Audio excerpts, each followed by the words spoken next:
Hello and welcome to the EV Cafe Takeaway, where we're already having far too much fun.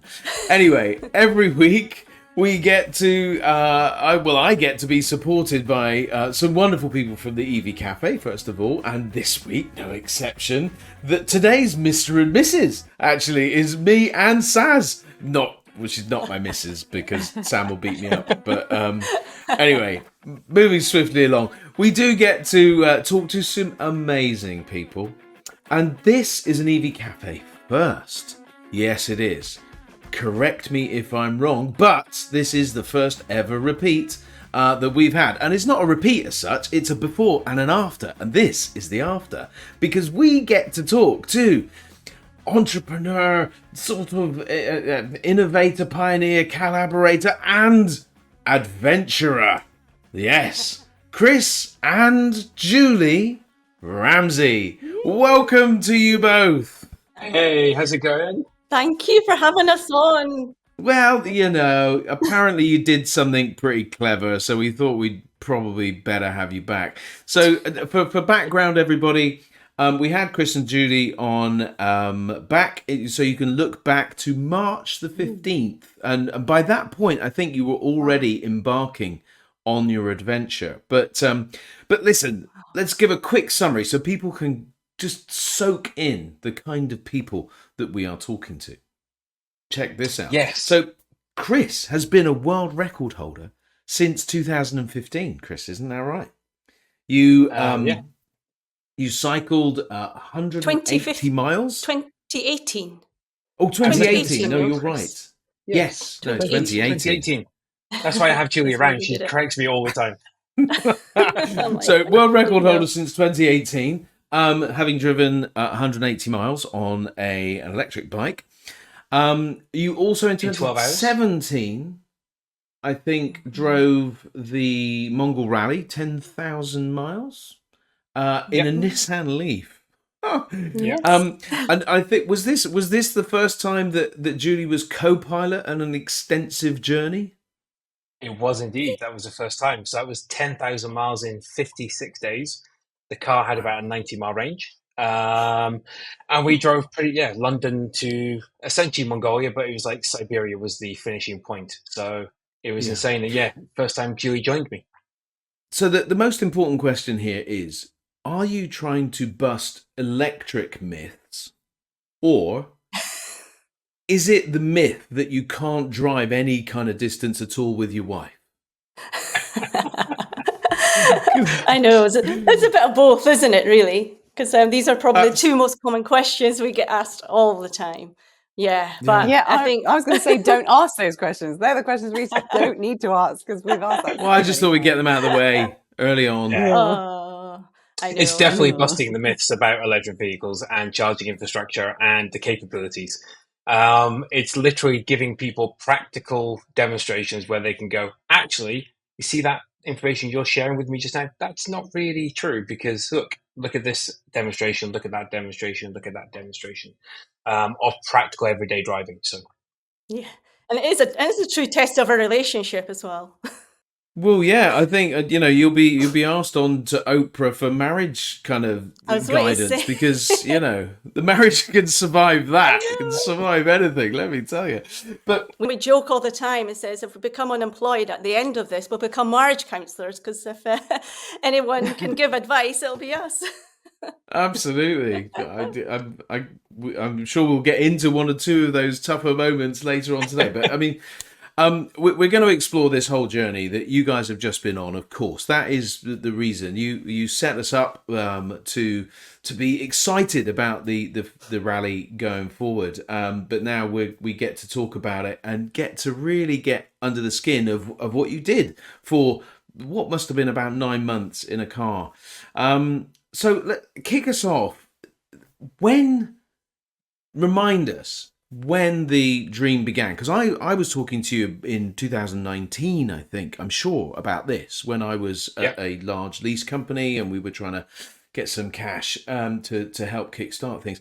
Where did it all begin? It began literally after the Mongol Rally. So People think that we do this and we have like successful adventuring careers. We don't. I mean, back in 2017, I resigned from my work.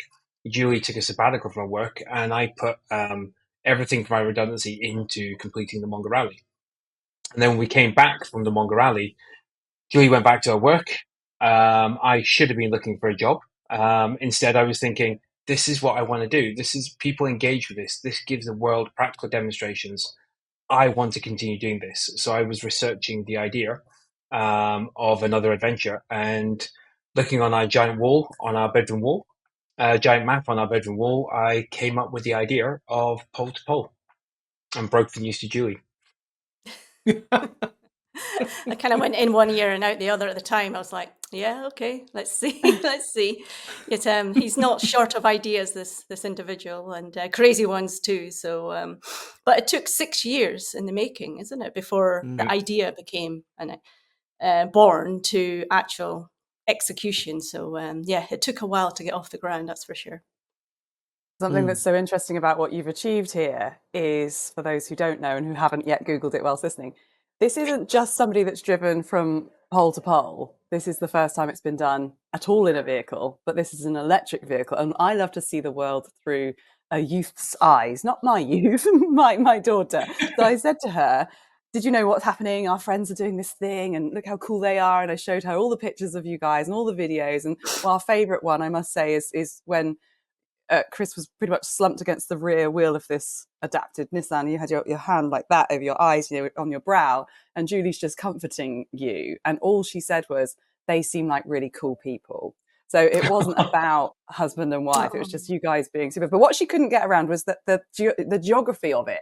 She's like, hang on, how? There's all sorts of oceans and mountains and ice caps in the way. And I'm like, yeah, I know. And they did it all in a car. Oh, they must have gone on a boat at one point. And I'm like, I don't think they did. What I would say, though, is, wow, your brain works in such a different way to other people who are listening. You spent all of your redundancy money on doing another crazy thing. I mean, that Julie, over to you as a very balanced set, as I'm sure you are. What was your initial reaction when you knew that he was going to do that? As in the pole to pole, when he first told me about it. When he spent all of the money on doing a rally. Oh wow! I think Chris is so passionate about electric vehicles, and his passion has rubbed off into me, and I am also really passionate. So I love adventure, I love traveling, and I feel we have to encourage people to adopt electric vehicles. It's a cleaner solution, cleaner mobility. There's so many benefits. There's problems within our world. We need to do something. And I just felt, look, if we want to make a change in this world, then we need to do something drastic. And hey, if Chris can pull it off like he did with the Mongo Rally, because I'll be honest, I had doubts with the Mongo Rally would even do that. So he proved me wrong.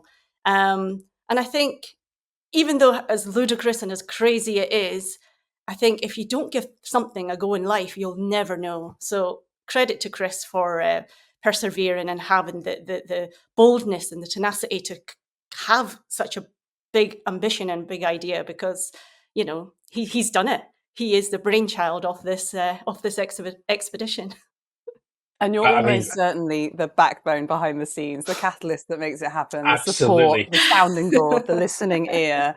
You're the champions together, definitely. The rationale when sometimes I have an idea and she's like, yeah, maybe you should rethink that, or have, go back to the drawing board on that section, or have you really thought about this? She's really good at making me question the different ideas or different avenues I'm thinking of going down the route of. So she's really good. I mean, she's just as crucial to everything that I've done as me going out there and doing it. I've just sat my bum on a car seat and driven a long distance. There's always people behind you and there beside you that keeps you going and motivated. And that's always been Julie for me. There was a few ultimatums though, wasn't there? Oh, tell us about the ultimatums.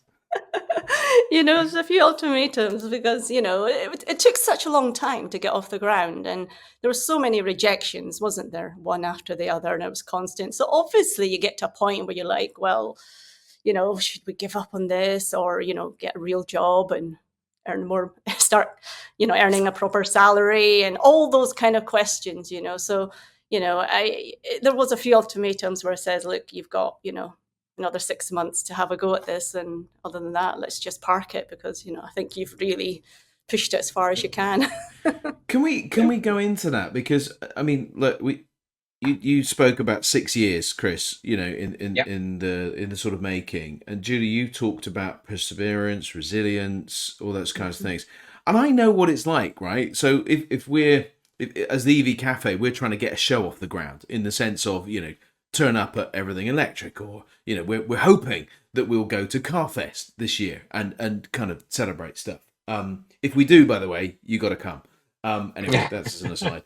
But these things are frustrating, and when you get, so just in the last couple of days, like very real, that you've had a couple of people say it's a really good idea, but no, or is it, we can't. And I know of 2 examples where you and I approached 2 different companies at different times, and both we ended up in a rejection, to say no, and we were after sizable chunks of money, and it was going to make a real difference to the overall thing.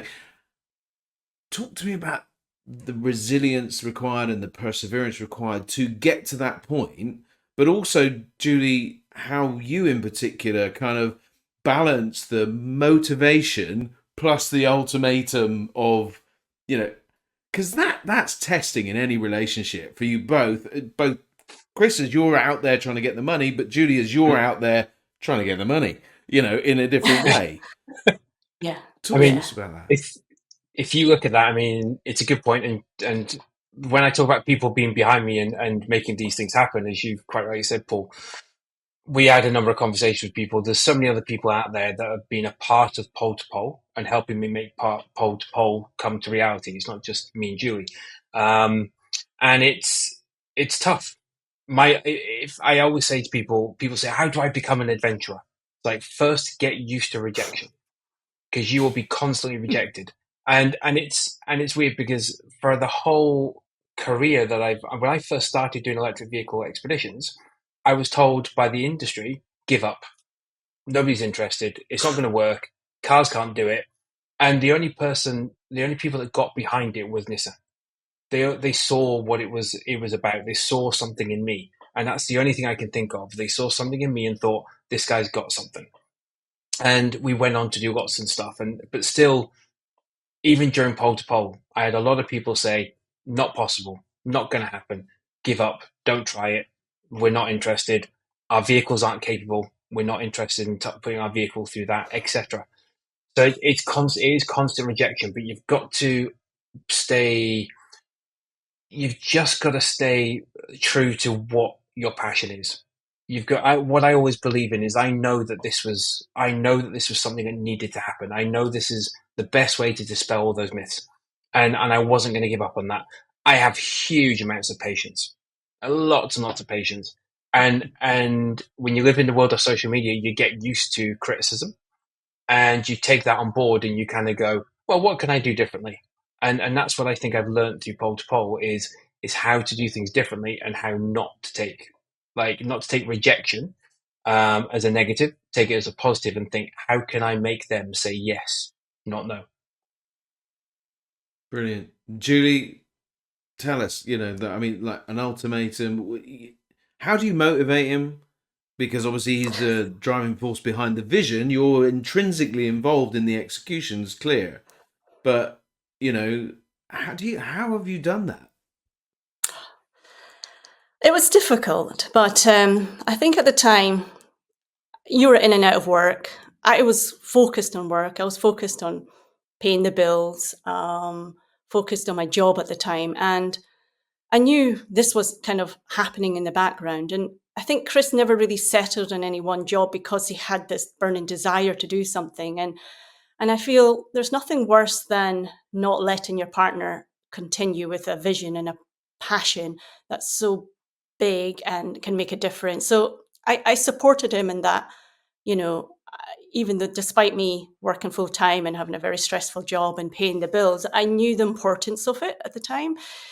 But like I say, there was a ultimating him in terms of, it was a long time he was working on this, and you do kind of question yourself, at what point do you foresee this not continuing anymore? So yeah, I think it's all about, if it was, I always feel things that are meant to happen. I think when that magic moment happened, when we got the go ahead that is going, I think so many stars aligned for us. It was being in the right place at the right time, meeting the right people, and the right conversations, people with the right vision, the right ethos, the right values, and all that coming together just made it happen. And I just feel like in life, if things are meant to be, it's meant to be. And I'm kind of glad that I persevered for that 6 years, and it obviously worked and it paid off. And yeah, and I just think it's too important not to. But I think, yeah, maybe beyond that 6 year mark, I think we were really at that cusp, weren't we, Chris, when I said, look,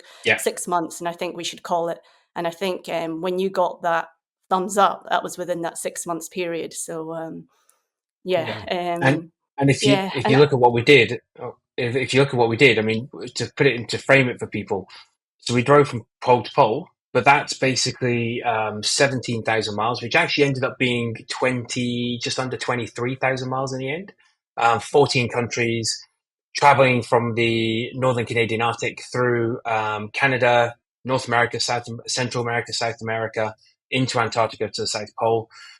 That's bold, and that takes a lot of financing. That takes a lot of support. Antarctica is the most expensive place on the planet to go, so it takes a lot. And if you think during that time we were talking, Paul, we were in the middle and coming out of the pandemic and an economic crisis. So to make that happen, I mean, the resilience of this individual beside me, she is incredible, and always will be a huge inspiration to me in my life. She doesn't believe it, and that's the amazing thing about her. She's just such wonderful. So no, but Oh, likewise, he's just as incredible. Honestly, I think that's what makes us such a strong couple. I think in order to do something like this, you have to be strong. You have to, because otherwise, it just wouldn't work. So yeah, we're a good team, aren't we?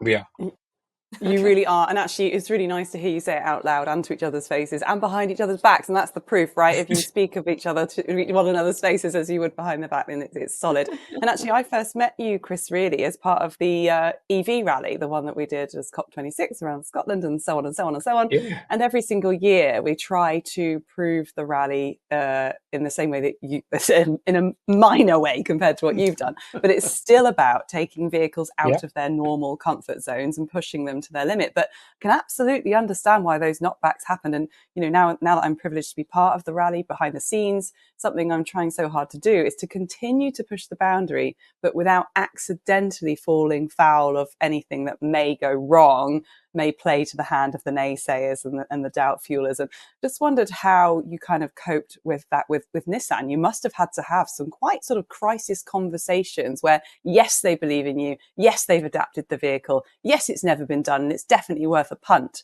But what were those parameters that they set for you in terms of reporting risk? When do you pull the plug?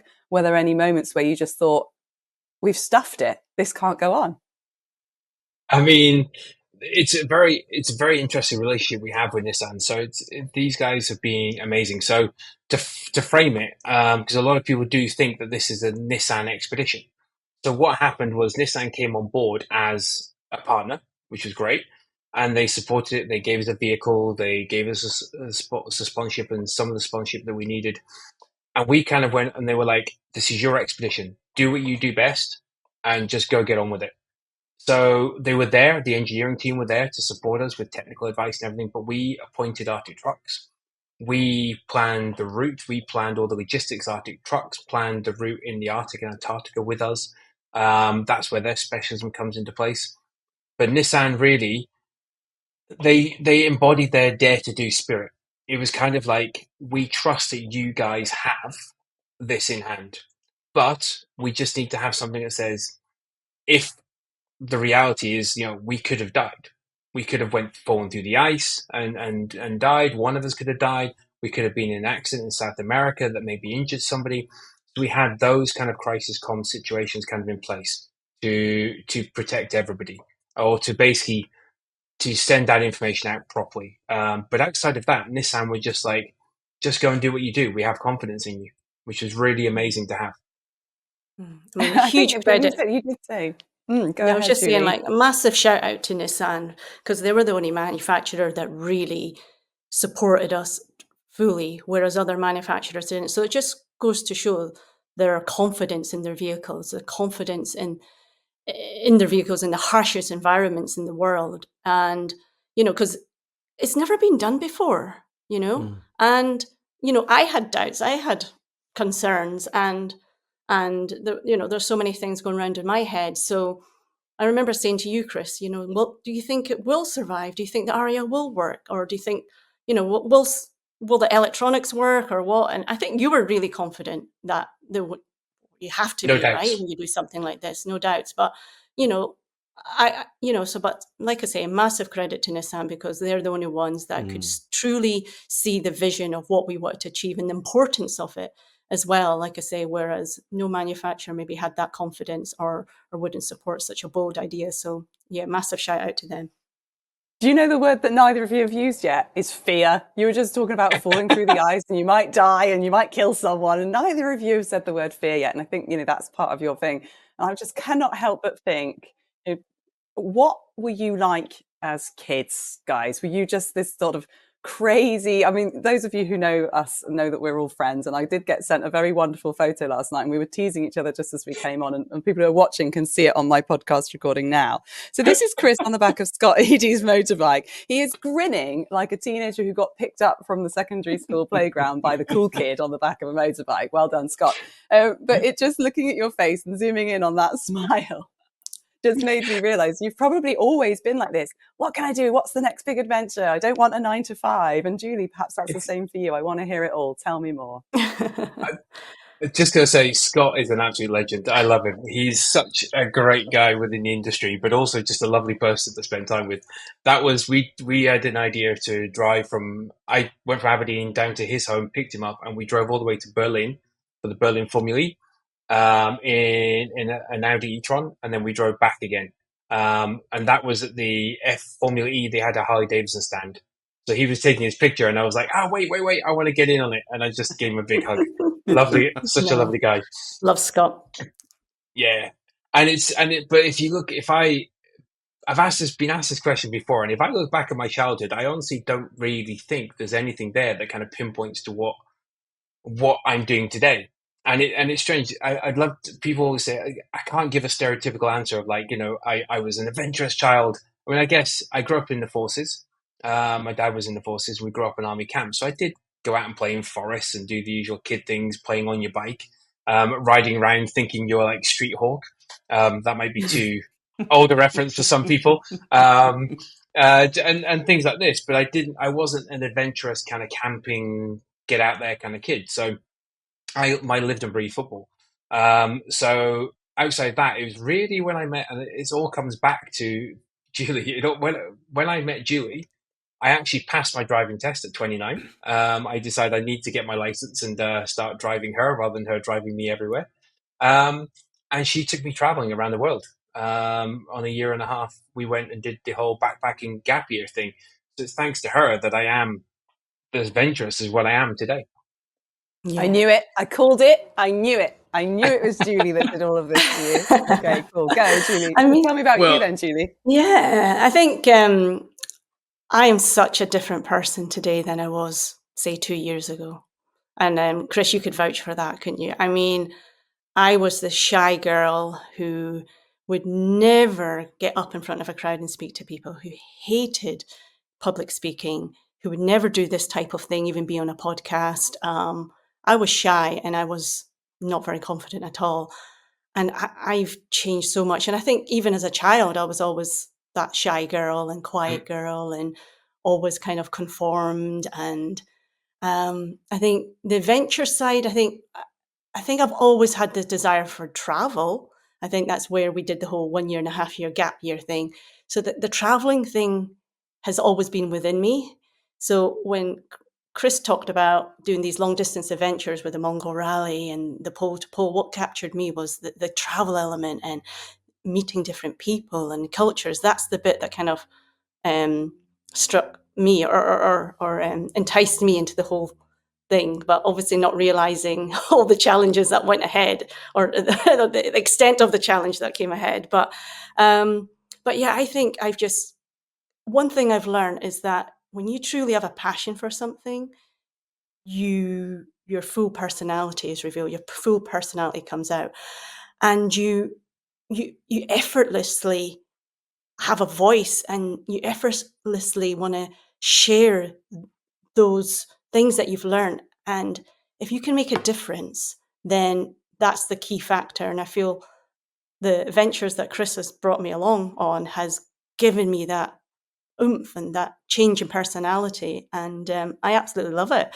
And Chris says that I've inspired him to do what he does, and you've definitely inspired me to be the person who I am now, and hopefully I am for the better. So yeah, I've changed massively from what I am now to just even as short a time as a couple of years ago, for sure. Do you know what, Julie? I can see this. So what perhaps people don't remember is when Chris, it was, I think John and Chris and I spoke about a year ago or so, just over a year ago. And Chris, you did say that Julie was the one that opened your eyes to adventure. Because I was expecting the Boy Scout, you know, messing around in sheds and all of that sort of stuff. But no, I mean, you equivocally straight away said, no, it was Julie. Julie opened my eyes, but the whole going on the backpacking thing and all that kind of stuff. And what it seems is that, Julie, this was always in you. That this person that we see before us was always there. Yeah. What? I want to say what went wrong somewhere. What kind of went over the top and pushed this wonderful woman? Sorry, Chris, it's not all about you, you know that. But this wonderful woman, that because I've seen, so we first met fully charged in 2020 or 20? It was when the rules were around. It was 2021, I think, when we first met, Julie. And you were exactly as you described, very quiet, lovely, absolutely lovely, very quiet, quite shy, you know, not behind the scenes, this confident person that we see before us. So I'm really curious. I know what's brought you out. What put you there in the first place? How did you... I think I just didn't have that desire and that passion to be who I am today. I never found that passion in life. I never had something that I felt so strong about that I had to talk about and share. So I think as soon as you find that passion, which we both are, like I said, it just effortlessly comes out. And that's what I've learned about myself. And I think that goes for everyone. If you're passionate about something, it's easy, isn't it?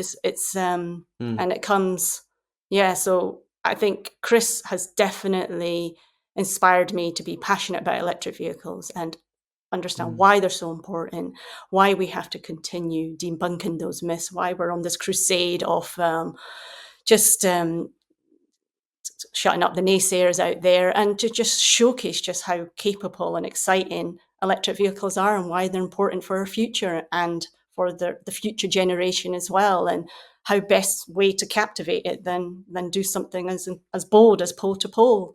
And, you know, all that together, I mean, how can you not get excited about it? How can you not get passionate about it? And I think that's where the trigger point came. So again, thank you to Chris for making me who I am today. It's almost like the perfect combination of two people that bring out the very, very best in each other. Yeah, 100%. I Kind think of a so. lovely story, isn't it? Yeah.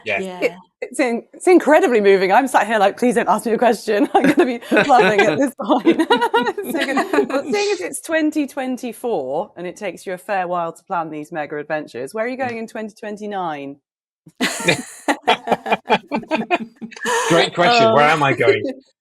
I think that's the difficult thing we've got. I mean, once you've done something that's like so bold as this, and it's kind of, it's really the ultimate overland adventure that's never been attempted. So it's the ultimate adventure. What happens next? And I think for the short term, we're looking at what's happening in 2024. We're still trying to adjust to being back in home life, literally.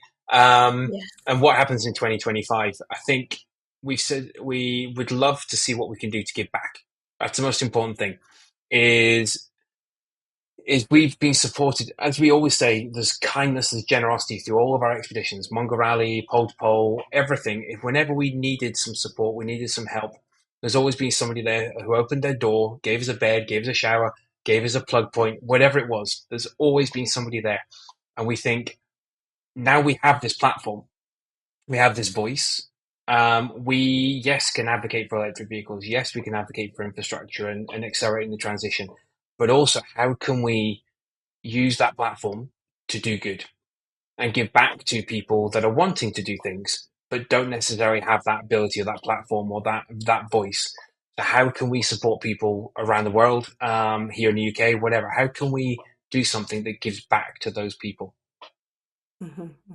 Well, Definitely. and you We- already we've- are. It's a measure of you don't know what your impact's been. You don't know how many people you've inspired along the way. And doing something incredible like this has huge dopamine hits, huge ego kicks, huge ability to feel incredible things. Of course, there's been the hardship along the way. When those things end, we've all had that great day where you just on cloud nine, and just the next day, let alone the length of time your adventure was, the next day when the emails come and the bills come and family want to see you, and it's just sort of the normality of life ensues again. Not saying that's a bad thing, but that hit, does that amplify the bigger the adventure, the longer the period of time, and then the sort of what I would call the sort of the shadow, the almost hangover of the adventure? What's that come down like for you? How do you cope? How do you cope, Julie? Yeah, it's a bit weird. It's a bit Ah, surreal. It's a bit. Sometimes we sit down, we think, have we actually been to the pole?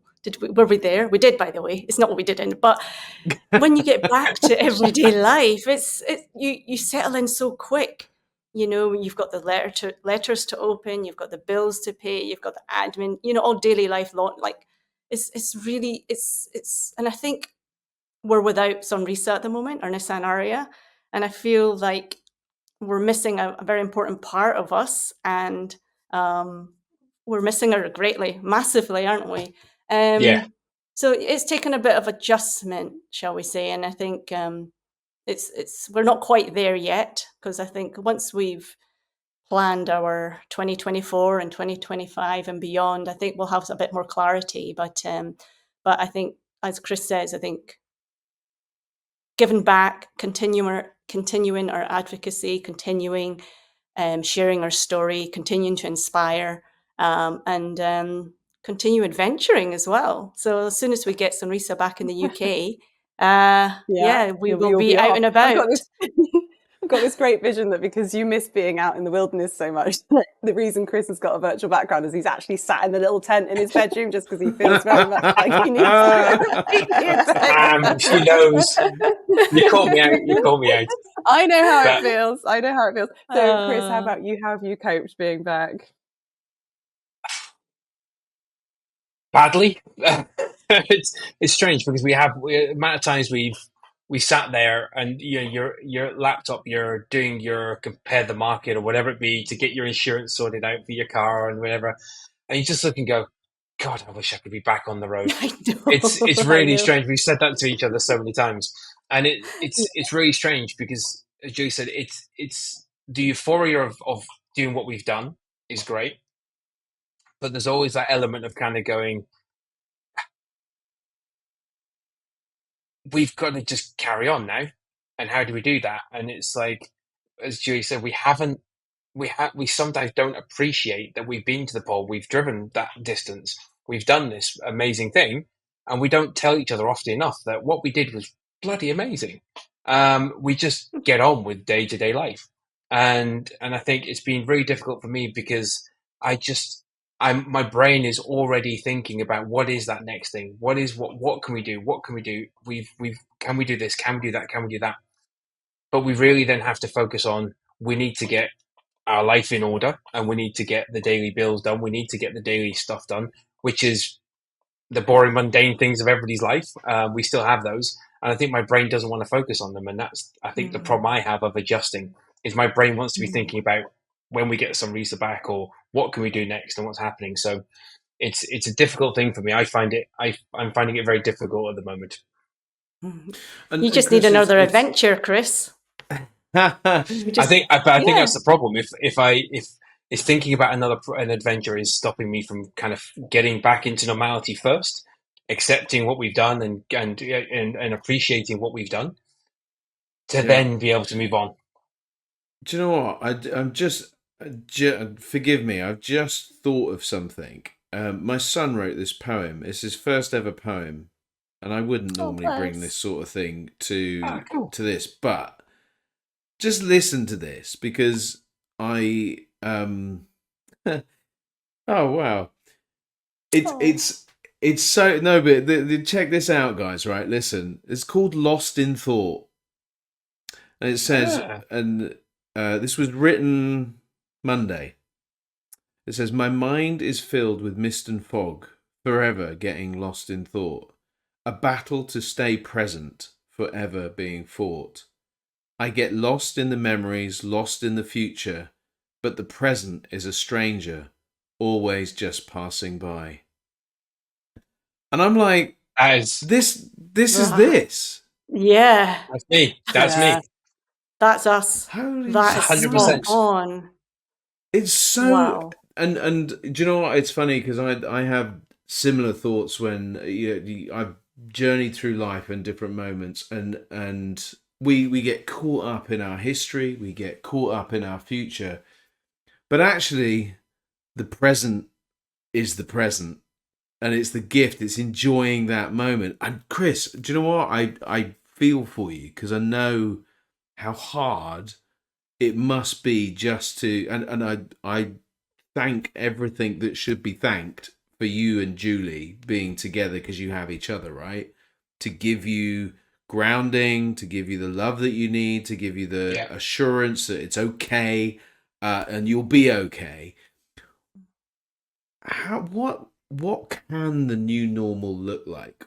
Because we talked about giving back. Well, is giving back, you've already done quite a lot of that, in the sense of, WWF has been something that's been really important to you guys throughout your existence, and giving back, you've given us one of the most brilliant stories. That I was walking past a Nissan dealership in Box, which is in Wiltshire, which is I've just been called on WWF as from not the World Wrestling Federation. No.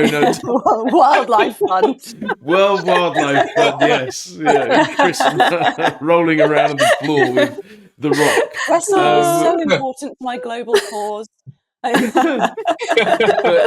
So I walking past the dealership in Box, this Nissan dealership, really tiny little dealership. I said, "Oh, do you know about the Pole to Pole Explorer? That vehicle is currently going from the North Pole to the South Pole." They went, "No." I'm like, "Oh man, you need to tell your customers. You need to tell everybody. It's just like, And so it's all cool. You've given us a lot. I feel I want to give you something. Look, people are listening to this, right? And you've got a living to earn, And Julie, I don't know, have you got a job now, or is this your life still? No, that's it. It's all. So you guys, this is the you got to work. How? Yeah. What is it? Because you can talk, you can consult, you can kind of. Tell us what. How can people give back to you by getting something from you? I guess, you've just summed it up there. But first of all, can I just say that poem from your son was beautiful. Yeah. And that does sum us up. Definitely, I resonate with that a lot, and I love that. I really, really love it. So, and for his very first poem as well, incredible. I'll send it to you. Amazing. Guys.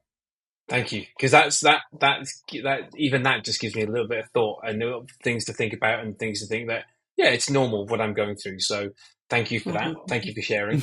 In terms of what people can do to support us, there's so many people that do a lot of things already. You guys, EV Cafe, you guys have done so much by sharing what we've done, sharing what we're about, and giving us the platforms, which is incredible.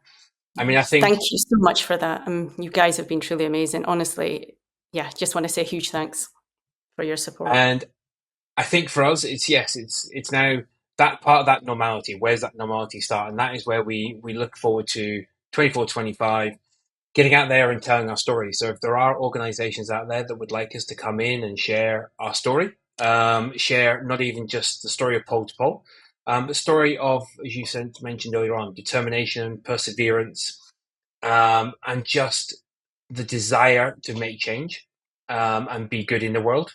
That's something we'd love to do. And if there is any organizations out there looking to make that transition to electric vehicles, we'd love to get in there and help support people and share, because we can talk, like a lot of people out there, we can talk about practical experience, practical demonstration. We've been EV owners for over a decade, pure EV household for over a decade.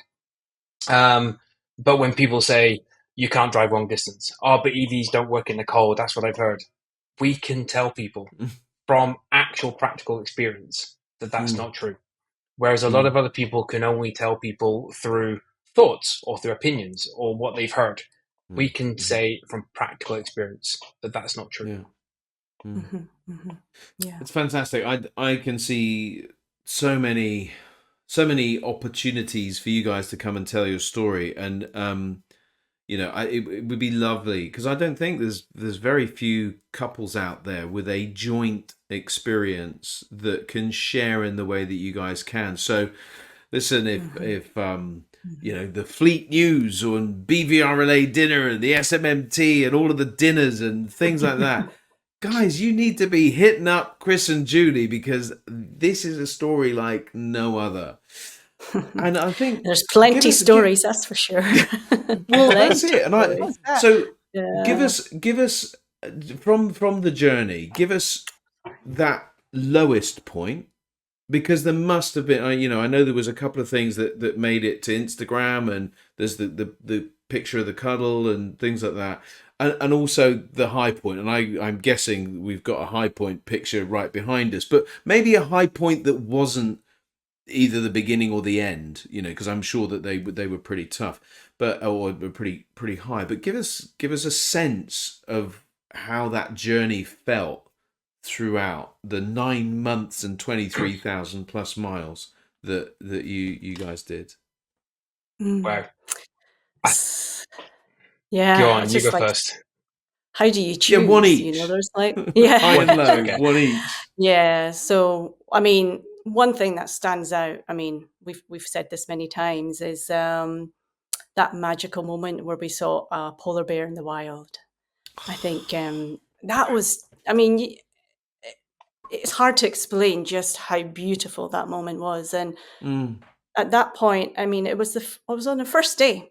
We had reached the magnetic North Pole. We'd left the magnetic North Pole, and then we drove for, I don't know, a couple of hours, and then there it was. There was just the lone polar bear in the wild, just plodding along, doing its thing, and it was just amazing. And Stunning.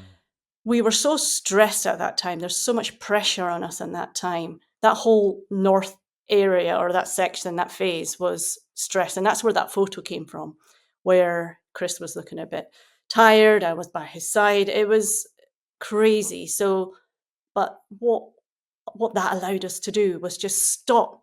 Everybody stopped and paused for that 10 minutes or whatever, that we were just looking through binoculars at this beautiful lone polar bear. Hoping he was walking away from us. He wasn't walking towards us, so that's okay. But yeah, that's definitely a high, because there was no guarantee that we'd see one. It's kind of one of these strange things, because you want to see a polar bear, but you also realize they're very, very dangerous animals.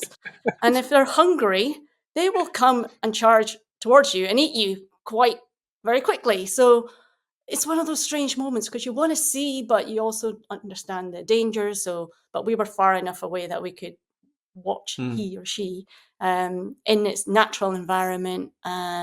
just doing its thing. So that's a definite high for me. Over to you, Chris. Amazing. Yeah. Wow. I mean, I would say there's many low points in the expedition. I mean, we had a lot of married conversations through stressful situations, stressful drives.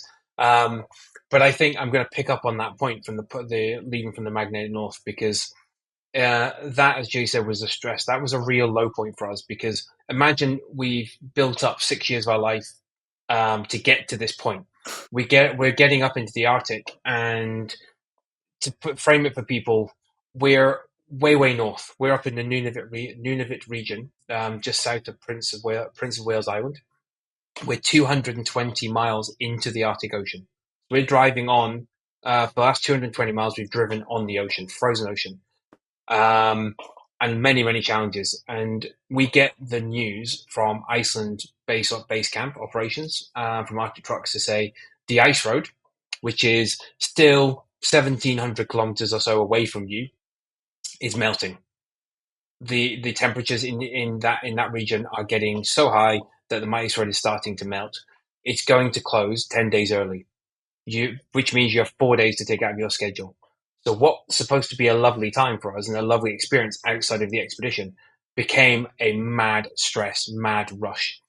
So we literally went to the Mag Pole, literally smiled for the camera, took a couple of videos with our videographer, and it was literally, hurry up and let's just get this done. We need to go. And we didn't have 4 days to take out of our schedule. And that was really, for me, was a low point for two reasons. Low point because it wasn't meant to be like that. I was so disappointed that we weren't getting the opportunity to have that experience, right? We're still humans. We're still, we want that. We want that experience. We want to have that lovely moment together. And we just didn't get it in that sense. But also, it was just, as that picture demonstrates, I was exhausted. I was at my lowest point. I was broken. And I have, a lot of my friends will testify that I can drive till the cows come home. I have the ability, insatiable appetite to drive long hours, long distances, sleep deprivation. I can cover all this. But in that moment, 10 plus days of just sleep deprivation, not things not going right, I was broken. We stopped to charge the car, and I would never not be the one who took control of charging the car.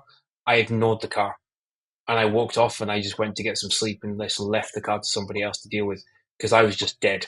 And I was really thinking, can we make this? Can we go on? And this was the beginning of the expedition as well. So early on. Thinking. Yeah, so early on, it could have ended before it started. Yeah. So, and that's where that picture comes from. It's kind of me just sitting down and putting my head on Julie's shoulders, and she's saying, "I've got you. We'll be all right." Wow. Come on, guys. This is supposed to be fun. I know. This is I didn't expect this. Yeah. We asked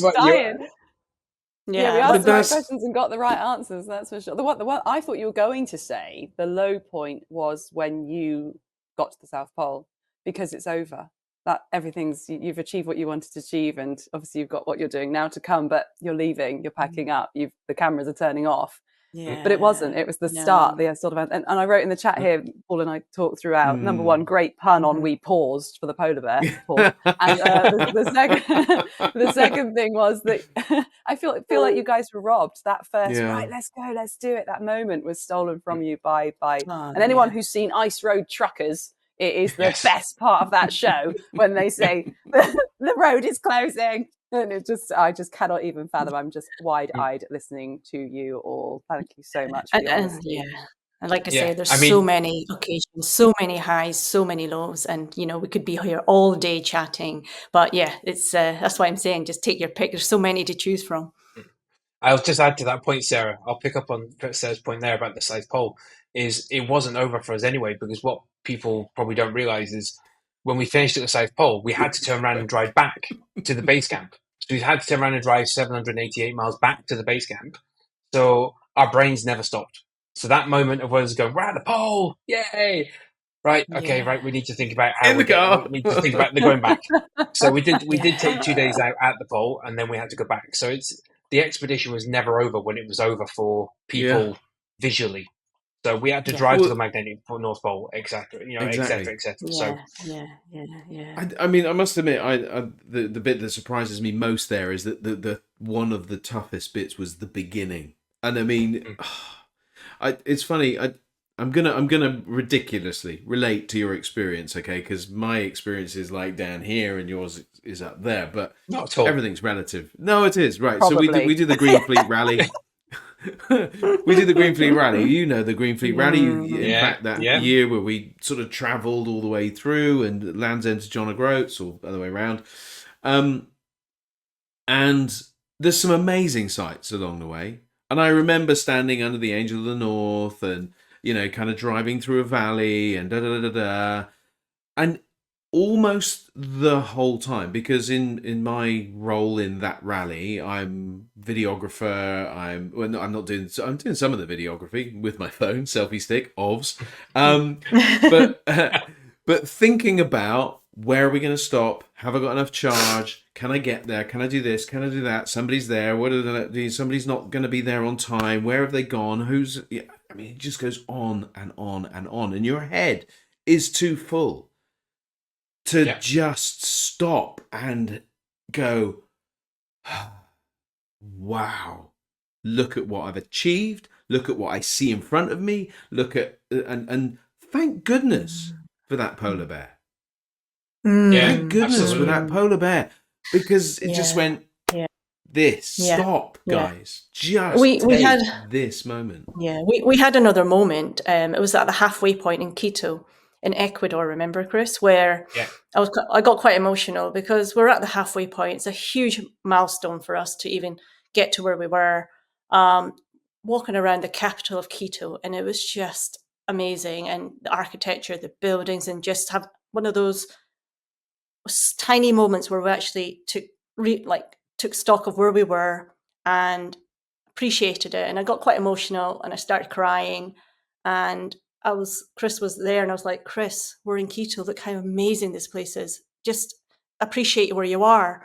And Chris was saying, I want to, but I can't.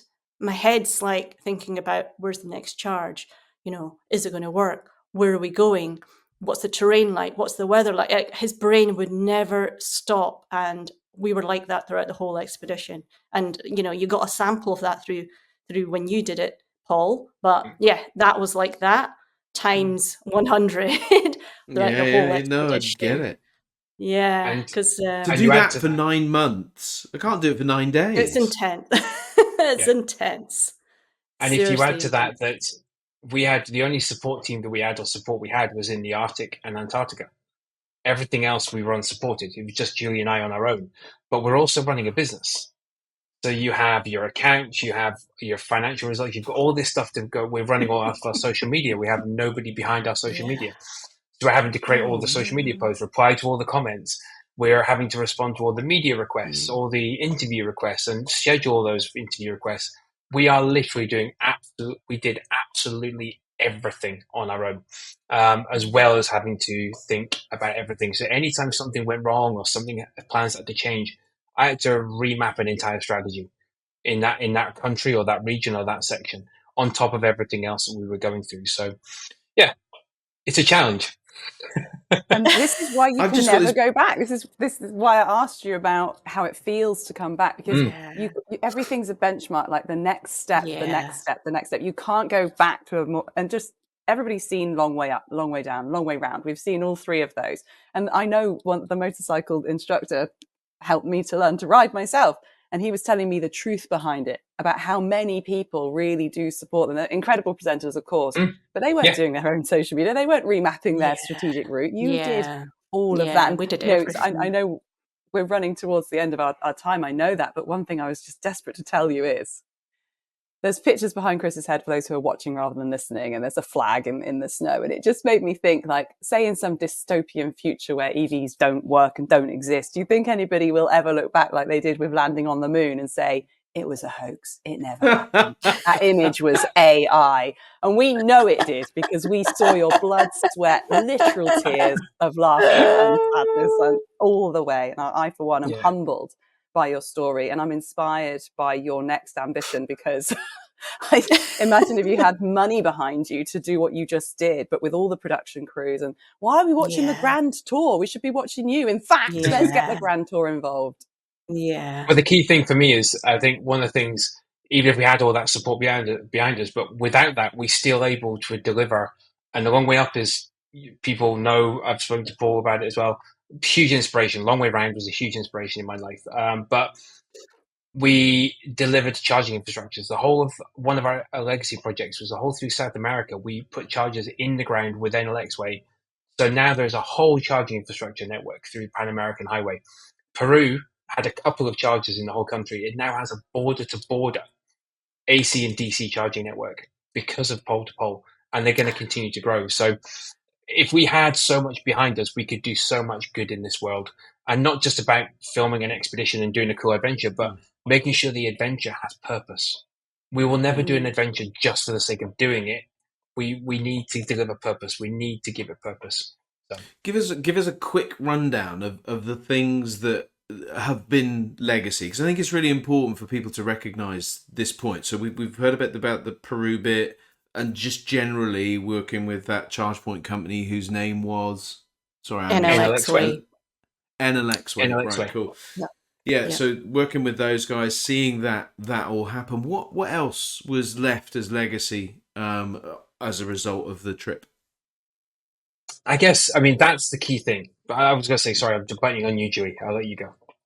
No, I was just saying, like, obviously the NLX Way was fundamental, and we're going to continue to work with them and continue that legacy.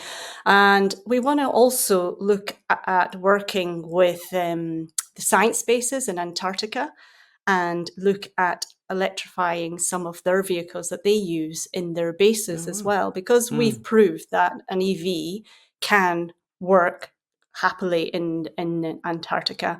If you think about, well, when we were out there, we understood a little bit about their uses for vehicles and the kind of shorter distances that they cover. So they don't go long distances, very few vehicles. So we're kind of hoping to progress on that and work with the science bases to kind of trial some electrified vehicles out there to eventually maybe electrify a lot of the fleet out there. So that's really exciting as well. Yes. And then just continue to work with initiatives and projects out there. But the other thing that we also took from it was we visited a lot of projects, not as many as we wanted, but for example, we visited a mine in Canada, and we learned about the electrification of their fleets of vehicles deep underground in the mine. I mean, we had no idea this was even possible or even existed, but it's kind of visiting these establishments or these organizations, learning from them and sharing those stories and sharing the good that people are doing as well. So it's kind of us leaving our mark, but also sharing the good of other people that are doing amazing things in this world to help fight this climate emergency that we're having. And well, I know we're running short of time. I'll just add one very quick one, which is about education and kids. Because part of this as well, we worked with Newsomatic to create an expedition flag design competition. And we had kids from all over the world send in their designs. And Grace from Long Island basically won the competition event as well. But what we'd love to do is see how we can get in there and continue that education for kids and get into schools and start, just inspiring them with our story and showing kids that there's hope out there, that us adults are trying to do something. So there is hope, but also that there is cool, fun opportunities in life. You've just got to have that. You've just got to not listen to the stereotypes and just go for it and just believe in your passion. Mm-hmm. The thing that I'm taking away from all of this, and I've got it circled here, is passion. Passion, Chris, that was ironically unlocked in you by your wife, who didn't have that passion. Julie, you at that time, just your passion perhaps was for travel, and that unlocked Chris, and in turn that's come back to you and unlocked a passion in you. It just seems. I think the word is serendipitous. I'm not very good at English, but is that right, Tess? You know whether that's the right word or not. Oh no, Is it I'm terrified to use serendipitous? words like that now after I got it wrong last time and called you something wrong on the news. I think it is. Yeah. I No, think no, there's Yeah, irony and serendipity in all of that. And definitely. these what you've achieved. I don't know if it goes down as a Guinness World Record. Does it? Is it a Guinness World Record? It's not, is it? Because wasn't No. verified. no. No, can't be verified. But that is ridiculous. Who needs Guinness to know that this was a bloody Yeah, amazing exactly. thing, That's what I was going to say. right? And it just, Sitting in a you bathtub full of baked beans doesn't make it good. I know. yeah, you got a Guinness Yeah. World Record for driving 180 miles and didn't get one for driving Yeah. 23,300 and Yeah. whatever it was. Yeah. It's like, Yeah. what? Big credit though to Nissan, It's who provided the vehicle, and the Nissan Ariya for achieving Definitely. what it achieved in being able to drive at both the North-South Pole and also through all of those deserts. The Definitely. Atacama Desert, is that the driest desert Yeah. in the world, isn't it? Something like that. Yeah. And all of the Yeah. various spots along the way. It's been Yeah. amazing. And the car was incredible as well. I mean, Yeah. just the reliability, the durability, and they're well built cars. So there's a massive advert for EVs out there that if it can traverse through the harshest environments of the world, then it's a big tick for electric vehicles, and that's what we're proud of, and Yeah. that's what we want to shout about and showcase. And thanks to all our other partners and sponsors as well, because without these guys, NLX Way, Iridium, BF Goodrich, Thule, Coral Eyewear, Shackleton, the lot, all of you, EV Cafe, everybody. Honestly, I know that we've done a lot ourselves, but at the end of the day, without the It's not support, possible. Yeah. it was not possible. And all our followers and You GoFundMe supporters and everything, massive thank you, because it is collectively, a team effort. You have done a lot, and when you do more next time, we'll all be behind you again. And I think what people need to hear is don't be afraid. If we all lean in and all try Absolutely. to dispel these myths, we will achieve. And your legacy is so impressive, both in the hardware that you've installed and the sort of passion, as you say, Paul, that you've inspired in everybody. I know that this will be a historic moment, and I, for one, feel very honoured to call you friends. Thank you for being on our show today. Oh, Yeah. thank you, so much, guys. Sarah. It's a pleasure to be here, and it's a pleasure to call you guys friends as well. And I know. hopefully we'll catch up very soon at an event. Looking forward to that, and just giving everybody a great big hug, because as Julie said, followers, friends, you guys have played just as crucial a role in this as well. And we just can't thank everybody in the world that sent us messages of support and encouragement along the way, because you all have been amazing and an inspiration to us. Ah, well, I know that we, over the time that you were on your journey, exchanged the odd message. I was always amazed, and you even came on the EV Cafe whilst on the tour. I think you were in South America. It was slightly less That was arduous part. Or, Probably not a good idea, because I was so tired and I just I gargled know. rubbish. It's very was early in the great. morning, I remember. That was right. Yeah. And I think you were asleep, Julie. Yeah, or Yes. perhaps being woken up. Yeah. But we felt so privileged and inspired. You've definitely inspired us, and will continue to go on and inspire many others through this story. This is a story that needs to be told in a book or a film, or just kind of brought together. It was great to see the BBC report at the end, just kind of capturing lots of the journey. And I thought, wow, that I thought that would have been a big smile moment for you guys, just to see Yes. that captured, and Yeah. particularly by the BBC. Yeah. It's nice that they celebrated your story with Yeah. more than just a passing mention. Yeah. Absolutely. No, It's a been great amazing. piece. Listen, so if you want to kind of pick up the whole journey, everybody, the story at the beginning, just talking to Chris in our podcast, it's March the 15th was the day it was released. Get back and have a look at that. But this has been just brilliant, and it feels like we've got another 2 hours in us at least. it's been really great to get a snapshot, a tiny taste. And I think it's good that everybody gets a tiny taste, because now they have to book you to come and speak at their events as a couple To hear more. and hear Yes. more, or to reach out to say, can we write a book with you, or to reach out and say, can we create a documentary, because this is the story that needs to be told. It is a unique and inspiring and challenging and encouraging story, a story of passion, of perseverance, of resilience, the determination, with some incredible highs and some really challenging lows. Yeah. Definitely. I just, Definitely. when you painted that picture of just your always head gut, I felt it in my tiny little way, comparison to those 9 months of feeling that. Guys, really well done. Really bloody well done. Thank you for so being much. nice. Thank you so much. I mean, I don't know if I'm allowed to say this, but Of course. if anyone's out there that's listening that is interested, I mean, we got contacted by an individual who has basically, we have an opportunity to put a children's book together on the pole-to-pole story, and he's already got a book, and it's beautiful, and it's something that I'm really passionate about, and I think it's so important, but all boils down to cash and finance, etc. So if anybody's out there that's listening who has a deep enjoyed listening to this and maybe want to support, please do get in contact, because I think capturing these moments and sharing those stories, and especially to, encouraging the younger generation, inspiring them is what we need to do. So the more we can do, the better. So sorry if I I end this podcast Julie, with a I love request, it. but yeah, honestly, I mean, Chris, if you want to add to that. Yeah, no, I mean, you've said it all. I mean, it's if there is people out there that would love to support that, we'd love to chat to you.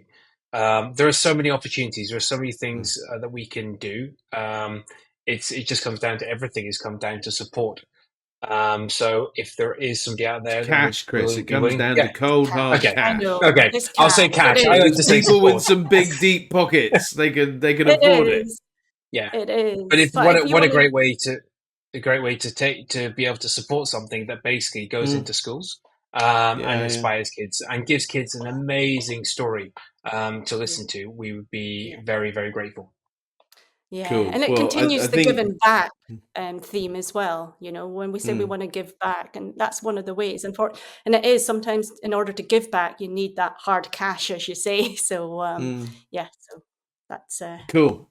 Well, we'll snip that little bit and we'll use that as well, just as a little appeal, because I think it's definitely worth it. Well, guys, listen, it's been a pleasure. There's not enough superlatives to kind of cover off how we felt, and I don't know. Normally I would encourage everybody to go and listen to another podcast after this, but I think everybody just needs to go and sit in a quiet room and a darkened room even, and consider your life. What have you done? Get on with something. Get off. No, I'm just kidding. Cool. But just take in this story and be encouraged and be inspired to do something with your passion, because there's some amazing things to do out there. So check out the links. There'll be links in the description. Head over to the EV Cafe page after you've calmed down from the sort of highs and lows of this wonderful story, and let's look forward to the new normal for the lovely Ramseys. Have a great day, Thank everybody. you so much. Thank you. Thank you. Bye, guys. Nice one.